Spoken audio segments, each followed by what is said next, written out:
Hello, hello l'équipe, j'espère que tout le monde va bien. Nouvelle vidéo YouTube au programme aujourd'hui. On va partir analyser ensemble les quarts de finale de la Ligue Europa, les matchs allés des quarts de finale. On a 4 beaux matchs au programme. Braga contre le Betis, Bologne contre Aston Villa, le FC Porto contre Nottingham Forest et Fribourg contre le Celta Vigo. Donc Braga contre le Betis, ce sera mercredi soir. On ne va pas le faire celui-là et on va se concentrer sur les 3 matchs du jeudi. Je vais vous donner mes 3 pronostics au programme sur ces 3 matchs. On est parti tout de suite pour cette nouvelle vidéo, les amis. Avant de démarrer, je vous rappelle que les paris sportifs sont totalement interdits aux mineurs, que notre service n'affirme en aucun cas augmenter vos chances de gain et que les performances passées ne garantissent pas les résultats futurs. Commence donc avec le match entre Bologne et Aston Villa. Bologne s'est qualifié contre l'AS Rome. Qualification surprise, ils n'étaient pas favoris. 1-1 au match aller et au match retour. Donc, ils se qualifient au tir au but à l'AS Rome. Non, pas au tir au but, pardon, en prolongation. Si je ne dis pas de bêtises, c'était en prolongation le 4-3. Voilà, ici. Donc voilà, très belle performance des joueurs de Bologne. Franchement, Bologne, cette saison, c'est très solide. Ils jouent très bien. Et en face, donc, ce sera le favori à la victoire finale de cette Ligue Europa, Aston Villa, qui a sorti Lille très proprement. Victoire à Lille 0-1, victoire au match retour 2-0. 2 clean sheets contre un Lille qui joue beaucoup mieux qu'en début d'année 2026 où ils avaient eu un passage à vide. Donc voilà, les 2 clean sheets contre ce Lille-là, c'est quand même très très solide. Aston Villa, voilà, on le sait, c'est une très bonne équipe cette saison. Et donc, les 2 clubs s'étaient affrontés en phase de groupe, en phase de poule, et Aston Villa l'avait emporté 1-0.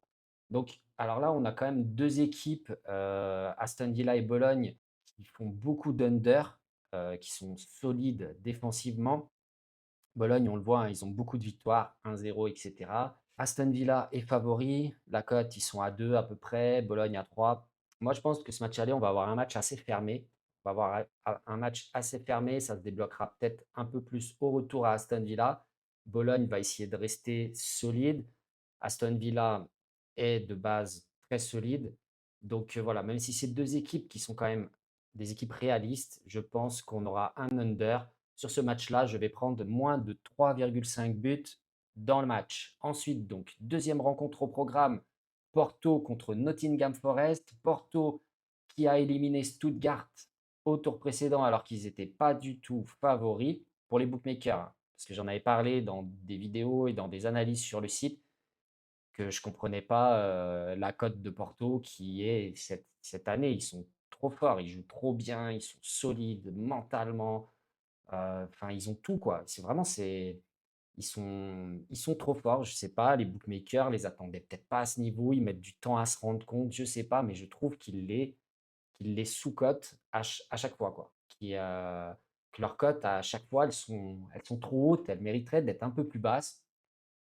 Là, par contre, ça commence à se rééquilibrer. Ça y est, sur ce match-là contre Nottingham Forest, ils commencent à comprendre. Mais jusqu'à cette rencontre, c'était, voilà, je sais pas, il passait un peu inaperçu, un peu sous les radars, bizarre. Bref, donc Porto très très fort. Nottingham Forest qui s'est qualifié donc contre Midtjylland difficilement, hein. Ils sont partis donc au tir au but. Ils sont qualifiés au tir au but, hein. Ils avaient perdu 1-0 à l'aller en Angleterre. Et au match retour, donc c'est parti jusqu'en prolongation et au tir au but. Avant la double confrontation, ils étaient largement favoris. Ils étaient cotés à 1,20 la qualif. Ils perdent 1-0 chez eux à l'aller. Après, les Danois sont très bons. C'est un très bon club. Mais quand même, il y a quand même un grand écart entre ce club danois et ce club de Nottingham Forest de Première League, même si cette saison, ils font une saison plus compliquée que l'année dernière. Et donc, sur ce match-là, alors, moi, je vais prendre. Alors, oui, donc, on avait eu ça aussi. Ils s'étaient affrontés en phase de poule et Nottingham avait gagné 2-0 contre Porto. Mais voilà, c'était au tout début de la saison. En phase de poule, Porto n'était pas très bon en début de saison. Mais là, voilà, ils sont en feu, ils sont très en forme. Sur ce match-là, moi, je vais prendre la victoire de Porto, remboursée 6 matchs nuls. Je trouve la cote très belle et elle est à plus de 1,50. Et sur ce qu'ils ont montré sur les derniers matchs, que ce soit en championnat, même si voilà, c'est le championnat portugais, mais ils le dominent tellement cette année, ou en Ligue Europa. Voilà, c'est vraiment très, très solide et je pense qu'ils sont capables de faire chuter Nottingham, voire même d'aller se qualifier pour les demi-finales. Et ensuite, le dernier match donc entre les Allemands de Fribourg et le Celta Vigo. Donc Fribourg qui a sorti les Belges de Genk au tour précédent. Ils s'étaient inclinés en Belgique 1-0. Les Belges avaient fait un super match. Au retour, ils les ont fait exploser 5-1. Donc voilà, très, très solide hein, parce qu'il fallait le faire ce match retour, hein. Il fallait les faire exploser à ce point. Ils ont été super réalistes, hein. 2,40 expected goal et ils en mettent 5. Et les joueurs du Celta Vigo, donc, qui ont sorti les Lyonnais.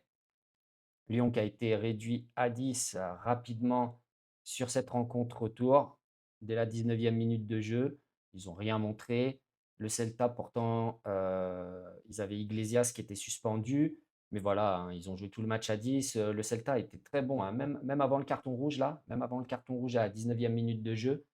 Ils étaient très bons, ils étaient très en place et surtout, ils ont surpris les Lyonnais parce que normalement, le Celta joue toujours avec un bloc bas regroupé et Iglesias seul en pointe, mais du coup, Iglesias était suspendu sur ce match. Et là, sur ce match-là, ils ont surpris les Lyonnais en mettant un pressing haut durant la rencontre, dès le coup d'envoi. Et ça, les Lyonnais s'y attendaient sûrement pas parce que le Celta joue toujours de la même façon, que ce soit à domicile ou à l'extérieur. Et d'ailleurs, donc, ils réussissent souvent mieux à l'extérieur, sûrement justement parce qu'ils ont l'habitude de jouer en bloc bas avec seulement Iglesias devant et que du coup, c'est quand même un système de jeu qui est plus adapté à aller jouer une équipe à l'extérieur à qui tu vas laisser la possession du ballon. Mais bref, donc le Celta Vigo, c'est une très bonne équipe hein, cette saison. Ils font une très belle saison. Ils ne s'étaient pas qualifiés là en quart de finale de Ligue Europa, je crois, depuis 10 ans. Ça fait longtemps qu'ils n'étaient plus en Coupe d'Europe. Donc voilà, c'est une très belle saison et un match capital pour eux, mais pour Fribourg aussi, hein. Les cotes sur ce match-là, ça donne quoi? Ça donne donc Fribourg à 2, Celta Vigo à 2,90. Ouais, c'est pas mal. Moi, sur ce match-là, je vais prendre les deux équipes marques. Je trouve que la cote, elle est magnifique. Elle est à 1,81 sur le bookmaker que j'utilise, ce qui est très haut.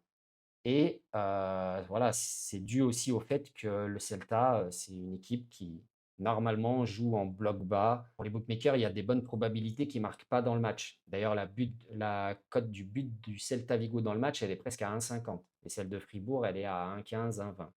Mais ils réussissent très bien à l'extérieur et comme je disais juste avant, et moi, je pense qu'ils sont capables d'aller marquer à Fribourg, qui est quand même une équipe allemande qui concède aussi beaucoup de buts, même contre Genk, ils ont fini par en concéder un, tôt dans la rencontre d'ailleurs.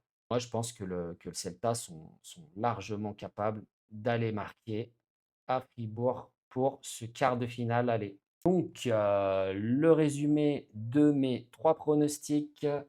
Je vous fais le récapitulatif. Moins de 3,5 buts dans le match à Bologne à 1,29. Les deux équipes marquent entre Fribourg et le Celta Vigo à 1,81.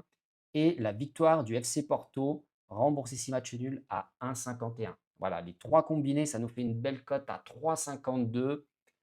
Vous faites comme vous le sentez. Vous pouvez piocher, prendre un prono en simple dedans, faire un combiné avec deux de mes trois pronos, le prendre en système 2 sur 3. Moi, je vais le jouer en sec. Je vais prendre ce combiné en sec. Les trois pronos ensemble pour la cote à 3,52. Évidemment, je ne mets pas une grosse mise.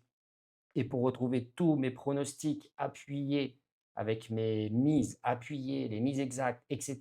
sur ces quarts de finale aller de Ligue Europa. Ça se passe sur france-prono.com. Les pronos sont en ligne. Vous avez le premier mois à 1 euro avec le code promo qui est juste en dessous de la vidéo. Le code promo, c'est YTFP. Premier mois à 1 euro et c'est sans engagement. Et on n'oublie pas, les amis, on s'abonne à la chaîne, on laisse un petit like sur la vidéo, un petit commentaire pour m'encourager à faire plus de contenu. Sur ce, prenez soin de vous et je vous dis à bientôt pour une prochaine vidéo. Ciao!